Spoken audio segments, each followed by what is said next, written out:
ఎన్నాళ్ళ నుంచో వెయిట్ చేస్తున్న 'గేమ్ చేంజర్' మూవీ అయితే రిలీజ్ అయిపోయింది భయ్యా. ఆ సినిమా చూడడం కోసం వెళ్ళిపోయాను. నా చెయ్యి బాలేదు. బట్ అయినా సరే సినిమా చూడాలి. సినిమా హిట్ అయ్యినా అవ్వకపోయినా రివ్యూ చెప్పాలి అని చెప్పి నేను వచ్చేసాను భయ్యా. అండ్ నెక్స్ట్ మనం చూసుకుంటే ఈ సినిమాలో మంచి యాక్టింగ్ అయితే ఉంది భయ్యా. ఐఏఎస్, ఐపీఎస్ పొలిటీషియన్ 3 క్యారెక్టర్లకు మంచి ఎలివేషన్లు అయితే ఇచ్చారు భయ్యా.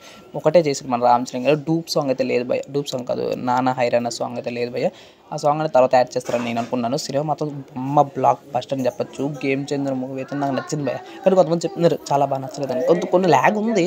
బట్ అయినా బాగుంది. ఆ సాంగ్స్‌కి, ఆ పిక్చరైజేషన్‌కి వెళ్ళొచ్చు భయ్యా. ప్రొడక్షన్ వాల్యూస్ అయితే చాలా బాగున్నాయి. ఈ సినిమాలో అజయ్ సూర్య గారి క్యారెక్టరైజేషన్ అయినా, యాక్టింగ్ అయినా చాలా బాగుంది భయ్యా. ఈ సినిమాకి వెళ్ళడం మెయిన్ పర్పస్ ఈ మూవీలో ఈ సీన్ కోసం భయ్యా. ఎందుకు ఇంత సీన్, ఈ సీన్ కోసం ఎందుకు వెళ్తున్నాను అనుకుంటే, ఈ మూవీ షూటింగ్ జరిగేటప్పుడు, ఈ సీన్ జరిగేటప్పుడు నేను ఆ షూటింగ్‌లో ఉన్నాను, చేశాను. ఇగో ఆ 100 మందిలో నేను ఒకడిని.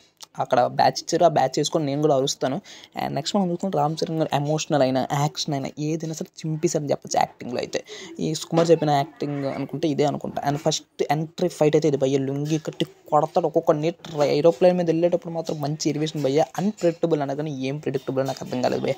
'గేమ్ చేంజర్' మూవీ అయితే నేనైతే 3 కొబ్బరికాయలు ఇస్తాను. రేటింగ్ 5కి 3 కొబ్బరికాయలు ఇస్తున్నాను భయ్యా. ఈ సినిమా అయితే బాగానే ఉంది. చూడలేమంత కాదు, బాగానే ఉందని చెప్పొచ్చు. సాంగ్స్ అన్నీ బాగానే ఉన్నాయి. ఇంకా లబ్ డిస్కౌంట్ వీడియోస్కౌంట్ ఎక్స్ట్రా చూస్తాను. పక్కన బలైకన్ ఆన్ చేసి మీరు ఒకవేళ సినిమా చూసినట్లయితే మీకు ఎలా కనిపిస్తే కమెంట్ చేసేయండి.